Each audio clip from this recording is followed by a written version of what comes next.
You can incubate a lot of either negative things or positive things in sleep. This is getting too easy. Just sleeping sadhana. So coming awake to an alarm bell with a sudden start is not the best way to do your life.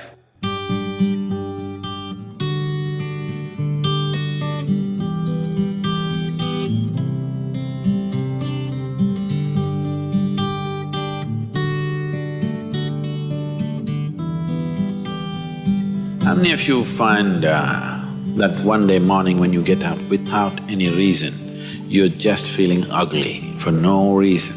If it is happening even at least 2-3 times a year, if it is, then you must do certain things before you go to bed. It's very, very important.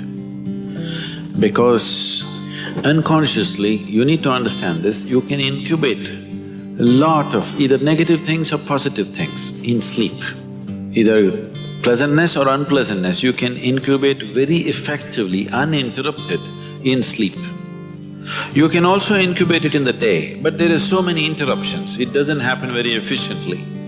But if you have a tendency to go to bed in a certain way and you wake up in the morning really nasty for simply no reason, that means you're incubating things in the night very efficiently.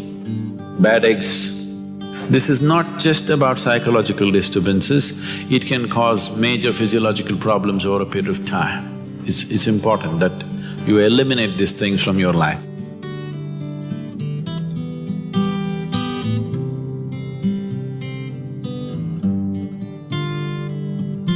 So, before you go to bed in the night, there are certain things that you need to take care of.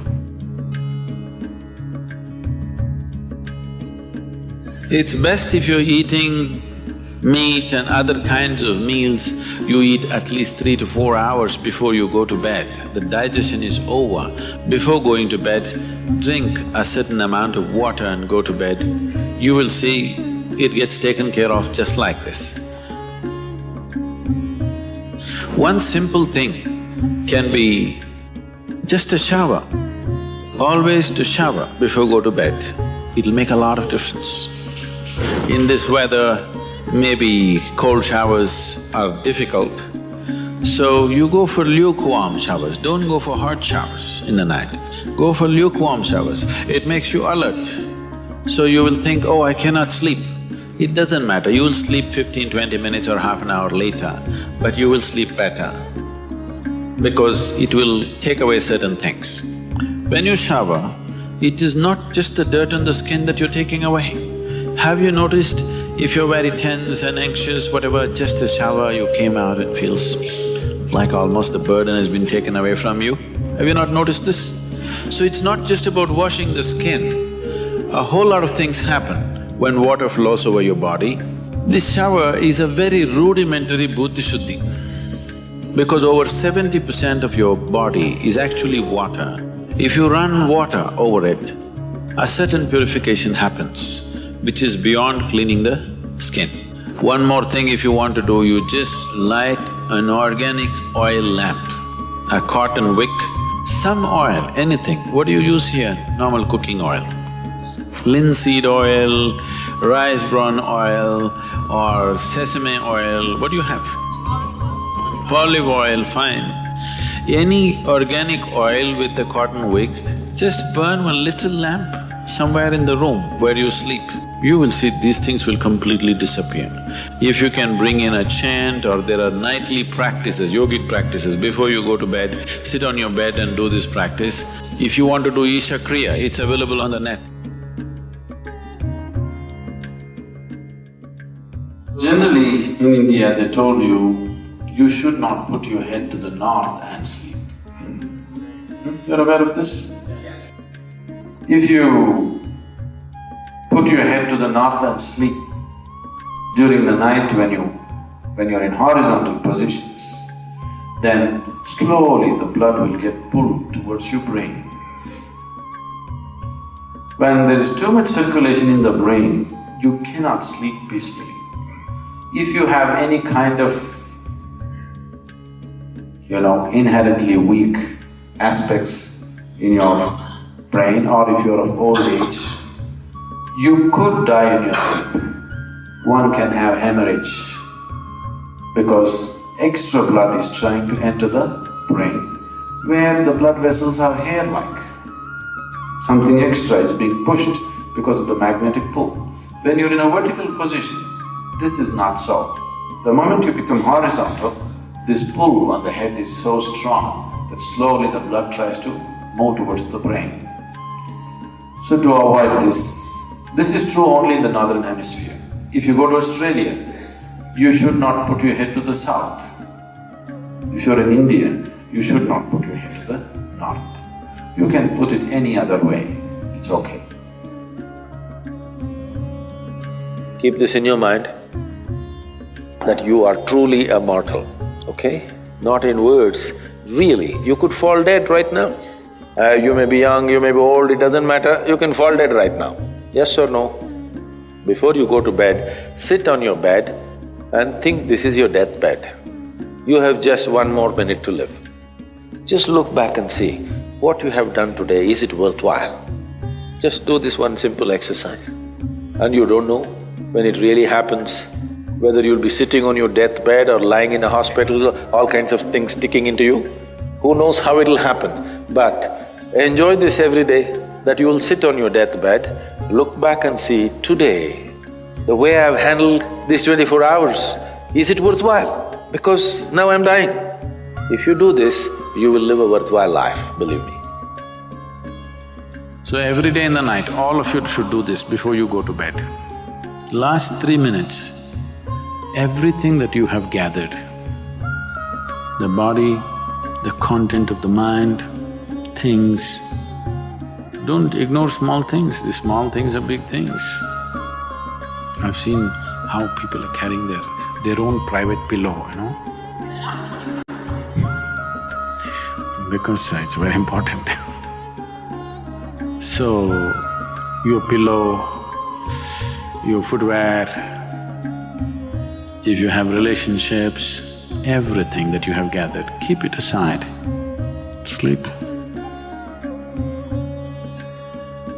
If you sleep in that condition, you will wake up with much more light, with much more energy, with much more possibilities than you have imagined possible. Just sleep as life, not as a man, not as a woman, not as this and that. Keep everything down, simply.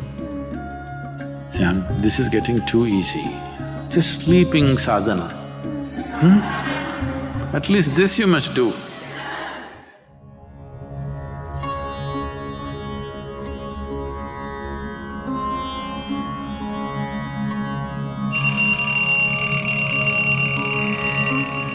So what kind of sounds come awake to will determine the context of the day and the future of your life in many ways.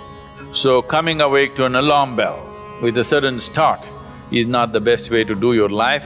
It is best that if you need a certain amount of sleep, if your body right now, because of the kind of food that you consume and the kind of thoughts and emotions that you process within yourself, accordingly you may… and the level of vibrance that you have managed within your body will determine how much sleep you need.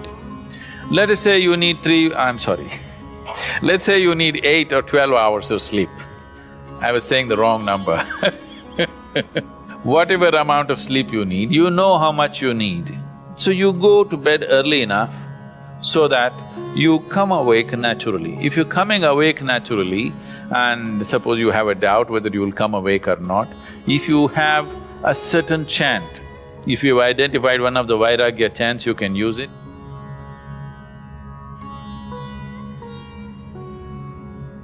Physiologically, one important aspect of you is your heart, the pumping station for your blood circulation, which pumps life across the body. If this one thing doesn't happen, nothing happens.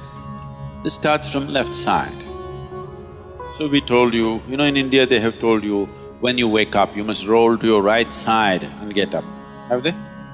Left side, if you roll and get up, bad things will happen to you. Did they tell you? Bad things are not about that. When you're in a certain state of relaxation, when the body is in a relaxation, the metabolic activity is low. When you get up, there is a certain surge of activity. That's why they told you in India, see, all these things are built into your life which you're throwing away. The whole science of living has been built into your life. They told you in the morning before you wake up, you must rub your hands together and see like this, huh? Not see like this, you must place it upon your eyes. You do this, you will see God. It's not about seeing God.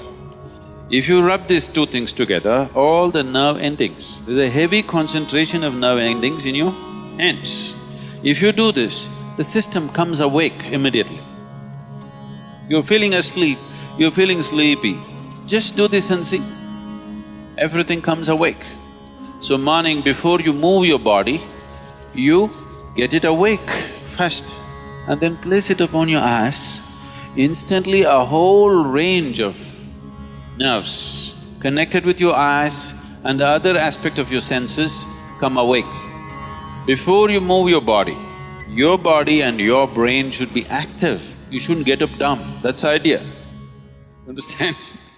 So you do that and then roll over to your right and get up. Today, if all of us go to bed, by tomorrow morning, nearly 250,000 people won't wake up. Natural death in the world. Suppose you wake up tomorrow, you guaranteed? Have you come with a guarantee card? No guarantee card. So suppose you wake up, let's say. Just do this much, I'm telling you, this is a simple first step to your spiritual process. Tomorrow morning, when you come awake, check, you're really awake or you're dead. If you're awake, it needs at least a little celebration. You don't have to get up and dance, at least you can smile, still on. 250,000 people died. They were like you and me, poof, they went off, isn't it? Wherever you look, they're not there. Here I am still alive. One big smile, will you? I'm talking management.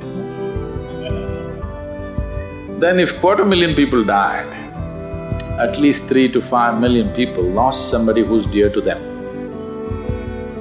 You check those 3, 4, 5 people who matter to you, all of them alive today. One more big smile.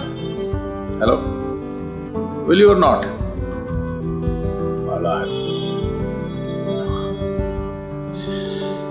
If suppose right now, we put a gun to your head, will you think it's a relief? No. You'll be terrorized, isn't it? So that's how precious it is to be alive, isn't it so? That's how precious it is for you to be alive. So tomorrow morning, 250,000 people died overnight, but you're still alive, does it not at least deserve a big smile, I'm asking you? And all the people who matter to you are all alive today. One more big smile?